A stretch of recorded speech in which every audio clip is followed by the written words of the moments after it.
주역의 건괴에 따르면 마땅히 하늘을 날아야 할 용이 비로소 하늘에 오르는 나이, 그때가 50이다. 그래서 50을 인생의 황금기라고 하는데요. 그런데 많은 50대 분들이 좀 동의가 안 되실 거예요. 나는 힘들기만 한데 왜 황금기라고 하느냐. 그 이유가 있는데 50대가 인생에서 가을이에요, 가을. 그러다가 60대가 되면 도리어 마음이 편안해집니다. 누구나 돌아보면 아픈 과거가 있어요. 정말 돌아보기도 싫다, 지긋지긋해서 나 안 보고 싶다, 이런 과거가 있습니다. 사람이 겪은 일은 그 어떤 일이든지 아프기만 하고 지긋지긋하기만 한 과거라는 것은 없습니다. 그 안에 반드시 의미가 있는데 아직 자기가 그 의미를 발견하지 못한 거예요. 그런데 이 과거는 보고 싶지도 않다, 계속 외면한 채로 현재와 미래가 안 바뀝니다. 그럼 과거를 바꾸는 원동력이 뭐냐? 그거는 안녕하세요. 저는 강기진이라고 합니다. 주역을 공부하는 학인입니다. 역학자라고 불러주시는데요. 태극사상연구소를 이끌고 있습니다.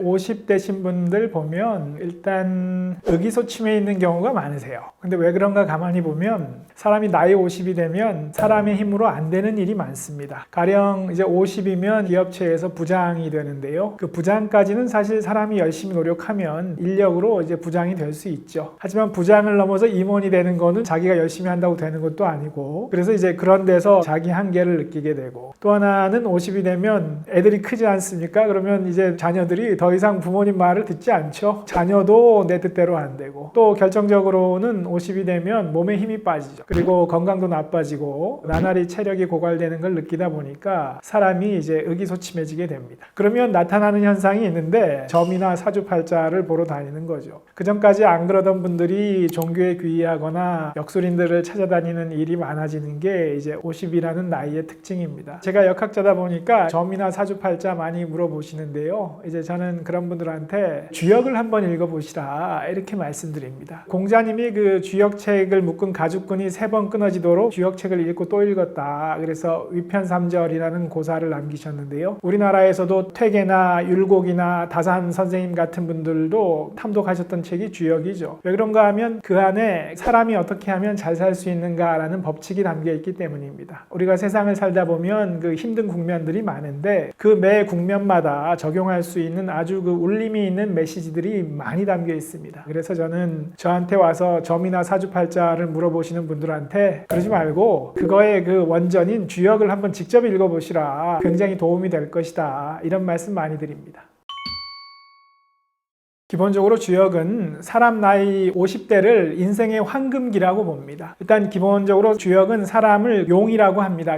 용이면 마땅히 하늘을 날아다녀야 되는데 주역의 건괴에 따르면 사람의 인생에서 40대까지는 승천을 하기 위해서 아직 땅 위를 기어다니는 단계고 50이 되어서야 하늘로 오르게 됩니다. 그래서 비룡제천이라고 해서 마땅히 하늘을 날아야 할 용이 비로소 하늘에 오르는 나이, 그때가 50이다. 그래서 50을 인생의 황금기라고 하는데요. 그런데 많은 50대 분들이 좀 동의가 안 되실 거예요. 나는 힘들기만 한데 왜 황금기라고 하느냐. 그 이유가 있는데 50대가 인생에서 가을이에요, 가을. 가을이 왜 황금기냐? 가을이 수확의 계절이잖아요. 그동안 20대, 30대, 40대를 걸쳐서 힘들게 쌓아온, 일구어온 인생의 농사를 수확을 해라, 결실을 거두는 계절입니다. 근데 우리가 가을의 특징을 한번 가만히 돌아보시면 그 50대의 특징을 이해하실 수 있으세요. 가을이 되면 일단 해가 짧아지지요. 그래서 가을이 되면 좀 사람이 우울해집니다. 그러면 사람이 왜 이 가을에 이렇게 좀 불안을 느끼느냐? 그 이유는 서둘러서 결실을 거두라고 재촉하는 것입니다. 그래서 많은 50대 분들이 이제 떨쳐지지 않는 불안이 있거든요. 50대 분들 보면 아직 책임감이 있는 가장이기 때문에 드러내놓고 말을 못해서 그렇지 심리 상담을 받거나 약을 드시거나 이런 분들 많습니다, 주변에. 그만큼 50대의 불안은 전반적인 증상입니다. 근데 흥미있는 것은 사람이 60대가 되면 이 불안이 사라집니다. 많은 분들 얘기를 나눠봐도 그렇고 실제 그 설문조사를 해봐도 60대가 되면 오히려 사람에게서 불안이 사라집니다. 그리고 60대가 되면 상당히 자족하는 삶을 누리게 되고 낙천적이 됩니다. 그러니까 이게 왜 그러냐? 50대는 50대의 소임이 있고 60대는 60대의 소임이 있어서 그렇습니다. 50대는 20대, 30대, 40대 때 힘들게 지어온 그 인생의 농사의 결실을 거두어 드려야 되는 시기이기 때문에 불안감이 있습니다. 그 불안감을 통해서 게을러지지 않도록 부지런히 이제 결실을 거둬들이도록 재촉하는 거죠. 그러다가 수학기가 끝나면 60대가 되면 도리어 마음이 편안해집니다. 만약 50대가 60대처럼 마음이 편안하다면 그 힘들게 지어온 농사의 결실을 알차게 제대로 거두기가 어렵게 됩니다. 그래서 50대의 불안감을 좀 긍정적인 마인드로 바라볼 필요가 있다. 이렇게 말씀드리고 싶습니다.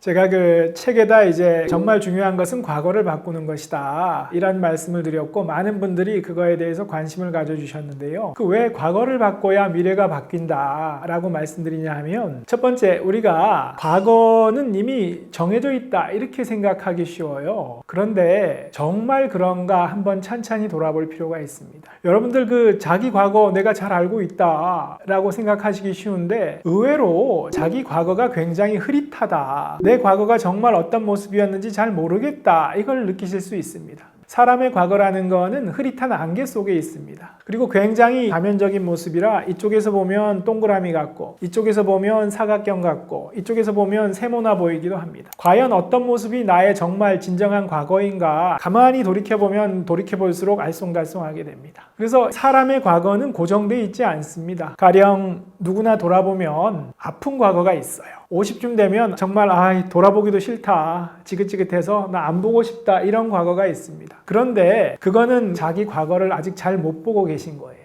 왜냐하면 사람이 겪은 일은 그 어떤 일이든지 아프기만 하고 지긋지긋하기만 한 과거라는 것은 없습니다. 그 안에 반드시 의미가 있는데 아직 자기가 그 의미를 발견하지 못한 거예요. 자기가 그 외면하고 싶은 과거, 아픈 과거를 돌아보고 그 과거 안에 담긴 그 진정한 의미를 찾아내야 됩니다. 그 의미는 뭐냐 하면, 그 경험을 통해서 나를 단련시키고 성장시켜서 더욱 가치 있고 의미 있는 일을 이뤄내라는 것입니다. 그래서 자기 과거에서 그렇게 의미를 찾아내면 그 과거가 달리 보입니다. 더 이상 지긋지긋하기만 하고 외면하고만 싶은 과거가 아니라 나를 단련시키는 의미 있는 과정이 됩니다. 이렇게 과거를 바꿔내야 됩니다. 그렇게 해서 과거를 바꾸면 현재가 바뀌고, 현재가 바뀌면 미래가 바뀝니다. 그런데 이 과거는 보고 싶지도 않다, 계속 외면한 채로 현재 모습을 바꾸고 미래를 바꾸려고 하니까 현재와 미래가 안 바뀝니다. 순서가 잘못됐기 때문에. 정말 과거를 바꿔냈을 때 현재 내가 바뀌고 미래가 바뀔 수 있습니다. 그러면 과거를 바꾸는 원동력이 뭐냐? 그거는 오늘 내가 먹는 나의 마음입니다. 오늘 내가 나의 과거를 나 바꾸겠다 마음을 먹고, 오늘, 내일, 모레, 앞으로 펼쳐질 새로운 하루하루 매 날들마다 바뀐 내 과거의 모습을 증명하십시오. 내가 새로이 정의 내린, 내가 새로이 바꾼 그 과거의 모습을 앞으로 살아갈 날들 하루하루를 통해서 증명해 나가는 겁니다. 그러면 정말 과거가 바뀔 것이고, 나의 현재 모습이 바뀔 것이고, 미래의 모습이 바뀔 겁니다. 그렇기 때문에 정말 중요한 것은 과거를 바꾸는 것이다. 그리고 과거를 바꿔야 미래가 바뀐다. 이렇게 말씀드릴 수 있습니다.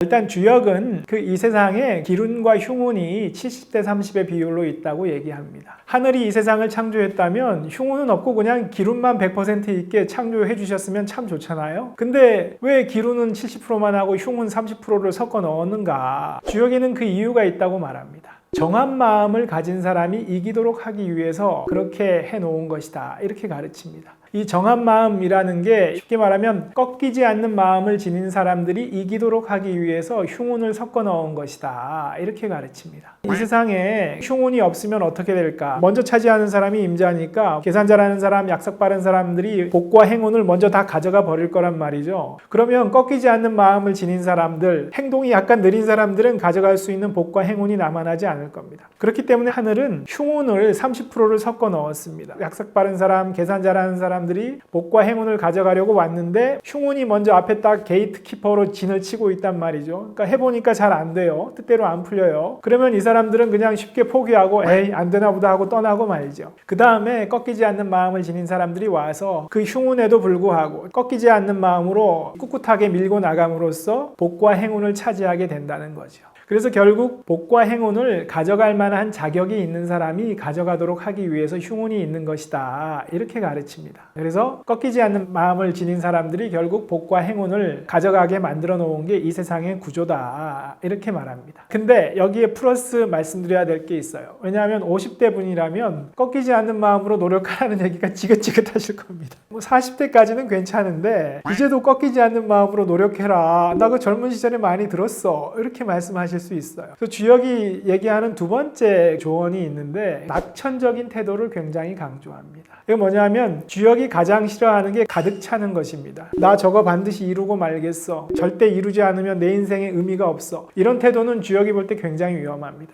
그렇게 사람이 뭐 하나로 가득 차 있으면 하늘은 결코 그거를 이루게 놔두지 않고 도리어 방해를 한다. 마음이 비어있는 사람한테 오히려 채워주려고 한다. 이렇게 가르칩니다. 그러면 아까 그 꺾이지 않는 마음을 지녀야 한다고 했고, 한편으로는 이렇게 마음을 비워라. 낙천적이 되라. 그냥 하늘이 주시는 결과를 즐겨라. 이렇게 가르치는데 이 두 가지를 어떻게 조화시킬 것이냐. 그건 뭐냐 하면 꺾이지 않는 마음을 가지고 열심히 노력해야지 무언가 이루어질 겁니다. 그런데 반드시 이대로가 아니라 이것과 비슷한 무언가가 이루어질 겁니다. 내가 꺾이지 않는 마음을 가지고 노력하지 않으면 아예 아무것도 안 이루어질 것이고, 내가 꺾이지 않는 마음을 가지고 열심히 노력하면 하늘이 바라시는 결과가 그 비슷한 무언가의 결과로 이루어질 것입니다. 그때 그 이루어지는 결과를 내가 애초에 그렸던 그 모습하고 좀 다르더라도 이것이 바로 하늘이 나한테 원하시는 모습이구나 이렇게 받아들이는 마음, 그게 낙천적인 마음입니다. 그렇게 낙천적인 마음을 가지면 오히려 일이 수월하게 잘 이루어집니다. 우리 주변에 보면 일을 쉽게 이루는 사람이 있습니다. 별로 두려워하지 않고. 왜냐하면 뭔가 두려운 마음을 가지면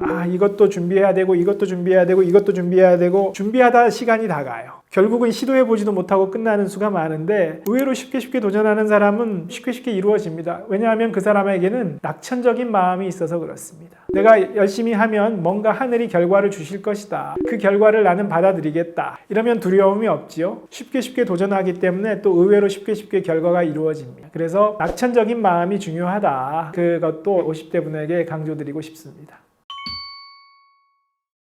일단 기본적으로 사람이면 누구나 아주 운이 좋습니다. 주역에서 뭐라고 말하냐면 사람은 갑기토운을 타고난 존재입니다. 갑기토운이 운 중에 제일 강한 운이거든요. 그래서 사람은 우주의 최강의 운을 타고난 존재다. 그래서 50대인 분들이 이제 그 불안감을 느끼고 스트레스를 많이 받기 때문에 심리 상담도 받고 뭐 약도 드시고 이런 분들 많은데요. 그 이유는 기본적으로 사람에게 마음이 있기 때문이겠죠. 우리 마음이 있기 때문에 그 마음이 스트레스를 받는 것이죠. 근데 이걸 살짝 돌려놓고 보면 우리에게는 마음이 있기 때문에, 우리에게는 사고할 수 있는 이 마음과 정신이 있기 때문에 사실 사람은 계획을 세울 수 있죠. 미래를 대비할 수 있죠. 동물은 이렇게 못하죠. 그렇기 때문에 사람은 가장 강한 운을 타고난 갑기토운을 타고난 존재라고 주역에서 말합니다. 근데 반대급부가 있죠. 이처럼 미래를 항상 계획해야 되고 고민해야 되고 하기 때문에 굉장히 스트레스를 받는 것이죠. 그래서 우리가 이렇게 정신적으로 힘든 거가 양면이 있다. 정신이 있기 때문에 운이 아주 강할 수 있고 미래에 대비할 수 있고, 한편 또 이런 정신이 있기 때문에 우리 정신과 마음이 괴로운 것이죠. 이렇게 생각해 주시면 조금 더 마음이 편해지실 수 있지 않을까 이렇게 생각이 듭니다.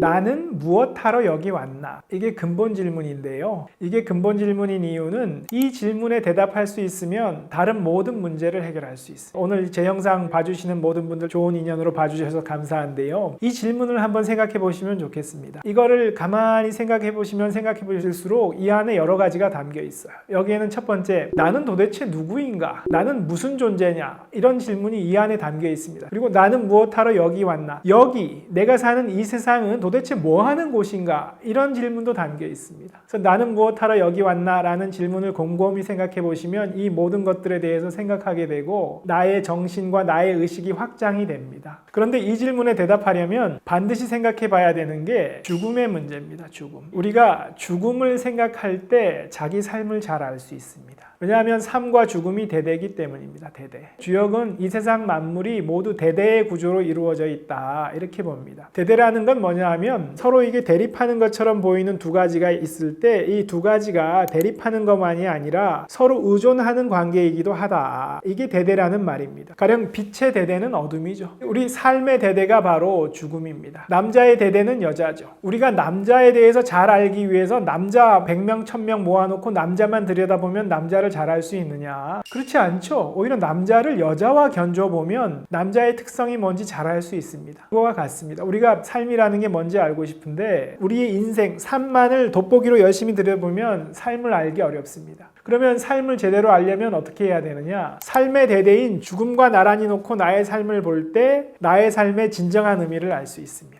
그러면 죽음과 견주어서 나의 삶을 본다는 게 구체적으로 어떤 의미냐? 가령 이렇게 생각할 수 있습니다. 우리가 죽을 때 내가 어떤 모습으로 자기를 만나러 올지 죽음의 순간에 나가 기다리고 있습니다. 그래서 여러분이 그 삶과 죽음을 견주어 놓는다는 건 뭐냐 하면 과연 내가 어떤 모습으로 죽음의 순간에 기다리고 있는 나를 만날 것인가를 결정해야 됩니다. 나는 어떤 모습으로 죽음의 순간을 만날 것인가. 우리가 죽음의 순간에 우리 인생의 전 과정이 빠르게 고속 필름으로 돌아간다고 합니다. 그때 내가 내 인생을 완전히 헛살았구나 라고 깨달으면 그 순간 공포에 질립니다. 왜냐하면 이거를 바꿀 방법이 없거든요. 죽음의 순간에 깨달았기 때문에 이걸 고칠 방법이 없기 때문에 사람이 공포에 질리게 되는 것입니다. 그러니까 죽음의 순간에 나를 떳떳하게 만나려면 그래 100% 만족스럽지는 않지만 나 열심히 살아왔어. 할 만큼 노력했고 이만하면 떳떳하다. 그렇게 흡족한 마음으로 죽음을 맞이할 수 있어야 됩니다. 그렇게 했을 때 바로 여러분 인생이 완성되는 것입니다. 그러면 죽음의 순간에 내가 떳떳하게 죽음을 맞이할 수 있도록 살아야 되겠다. 그렇게 마음 먹고 처음에 근본 질문 있죠. 그걸로 돌아가야죠. 나는 무엇하러 여기 왔나?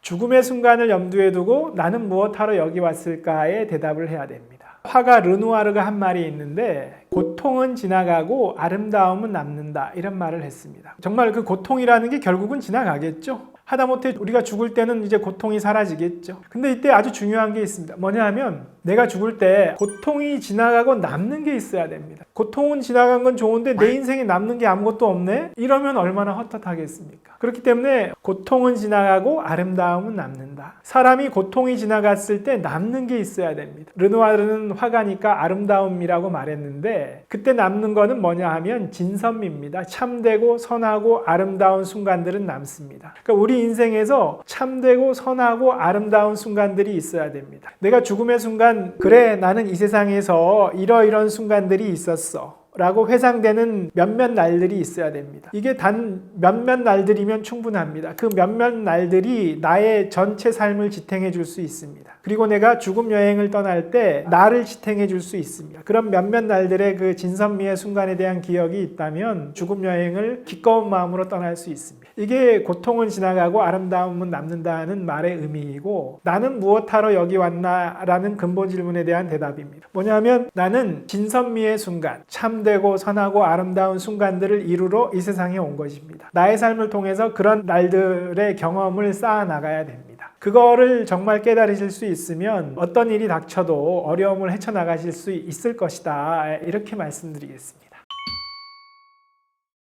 50대를 위험에 빠뜨리는 한 가지 그거는 뭐냐 하면 과욕입니다. 과욕. 주역에서 뭐라고 말하냐면 마땅히 하늘을 날아야 할 용이 드디어 하늘에 올랐다. 그게 50대다. 그 다음에 이제 과욕을 부리면 어떻게 되냐 하면 항용유회라는 말이 나옵니다. 뭐냐 하면 항용은 그 비룡, 하늘을 나르는 용에 만족하지 못하고 다른 용들보다 더 높은 곳까지 올라가겠다고 더 높이 올라가는 용이 항용입니다. 그렇게 과욕을 부려서 50대인 분이 남들보다 더 높이 올라가려고 과욕을 부리면 결국은 추락하게 됩니다. 이게 항용유회라는 경고입니다. 그래서 우리가 주변에 큰 불행에 빠진 분들 보면 남들보다 더 이루려고 더 높이 올라가려고 과욕을 부리다가 추락하는 경우가 대부분입니다. 그래서 50대의 과욕은 금물이다. 30대, 40대 때는 치열하게 좀 욕심을 부리면서 열심히 살아야죠. 그렇지만 그렇게 치열하게 뭔가 더 이루려고 사는 시기는 인생의 여름날입니다. 인생의 가을이 되면 이제 과욕을 부려서는 안 됩니다. 40대까지 지어온 농사를 이제 갈무리해서 결실을 거둬들여야 되는 시기이기 때문에 뭔가 새로운 일을 더 벌이려고 한다거나 더 높이 올라가려고 한다거나 과욕을 부리게 되면 추락하게 된다. 그래서 이제 과욕은 금물이다. 이렇게 말씀드릴 수 있겠습니다. 그리고 두 번째로 우리가 50대에서 흔들리지 않고 자기 중심을 잡으려면 주역에서 하는 조언이 있는데 뭐냐 하면 장을 머금어라 이렇게 말합니다. 장이 뭐냐 하면 너무 길지 않은 그 문장으로 자기 삶을 규정을 해놔야 됩니다. 나의 삶은 이거다. 나는 무엇을 할 거다 라고 아까 그 근본 질문 말씀드렸죠. 나는 무엇하러 여기 왔나. 진선미의 순간을 창조하러 이 세상에 온 것이다. 이렇게 말씀드렸죠. 근데 그러면 진선미의 순간을 이루려고 왔다. 이거는 누구에게나 적용되는 일반적인 대답이죠. 이 일반적인 대답을 나의 삶에서 구체화시켜야 됩니다. 사람마다 조건이 다르죠. 가족관계, 주변의 동료, 나의 직업, 처한 환경 다 다릅니다. 그러면 나의 삶에 주어진 조건에서 진선미의 순간을 어떻게 이룰 것인지 구체적으로 정해야 됩니다. 그게 바로 장입니다. 그 구체적인 것을 정해서 주역에서는 이걸 입에 머금어야 한다 이렇게 얘기합니다. 당신 삶에서 뭘 이루려고 해요? 쿡 찌르면 쭉쭉쭉 나오게 50대 이후에 이렇게 해서 이런 삶을 살 거다라고 간결하게 딱 정리를 해 놓으라는 것이죠. 이게 장을 머금는다는 것입니다. 그 정도로 딱 규정이 돼 있어야 된다는 겁니다. 짤막하게 언제나 누가 물으면 바로 대답할 수 있게 이렇게 딱 몸에 새겨져 있으면 이게 나의 삶의 중심이 됩니다. 그래서 어떤 일이 닥치더라도 쉽게 흔들리지 않고 장을 머금은 것이 나의 삶의 중심을 잡아주는 역할을 할 것입니다. 사람이 나이 50이 되면 나타나는 특징 중에 하나가 그 만나는 사람이 줄어듭니다. 그 이유를 생각해 보면 30대, 40대 때 사람을 많이 만나는 이유 중에 하나는 그렇게 해서 만나는 그 사람들을 통해서 인맥을 통해서 뭔가를 좀 이루고 싶다 이런 동기가 분명히 있죠. 만나는 사람이 인맥이고 이 사람을 통해서 내가 뭔가를 좀 이룰 수 있지 않을까 이런 욕심이 암암리에 작용하는 것이죠. 그러다가 이제 사람이 나이 50이 되면 좀 의욕을 잃잖아요. 남아있는 날들도 별로 안 남았고 이 나이에 뭐 내가 뭘 또 더 이루리 이런 생각에 이제 사람 만나는 것도 좀 줄어드는 것 같습니다. 그런데 이 사람은 사회적 동물이기 때문에 사람과의 만남이 없으면 자기 삶이 절대 그 풍요로울 수 없고 행복할 수 없습니다. 그래서 50이 됐다고 해도 분명히 만나는 사람이 있어야 된다. 그래야 내 삶이 풍요해지고 행복해질 수 있다. 그런데 이제 50이 되면 나이 들어선 사람을 친하게 사귀기 어렵다. 정말 깊이 있는 사귐이 어렵다 이렇게 얘기를 하는데 이거는 거꾸로 생각해 볼 수도 있습니다. 젊은 시절에 사귄 사람들 어렸을 때 소꿉친구 이런 친구들이 정말 친하기는 하죠. 친해지기는 하는데 그게 정말 깊이 있는 사귐이냐 그건 달리 볼 수 있죠. 20대 30대 40대 그 파란만장한 삶을 거치고 삶의 단맛 쓴맛 다 보고 나서 50대 이후에 사귀는 그 사귐이야말로 정말 깊이 있는 사귐이 될 수 있습니다. 인생의 진면목을 다 거치고 나서 사귀는 사귐이기 때문에 그렇습니다. 그래서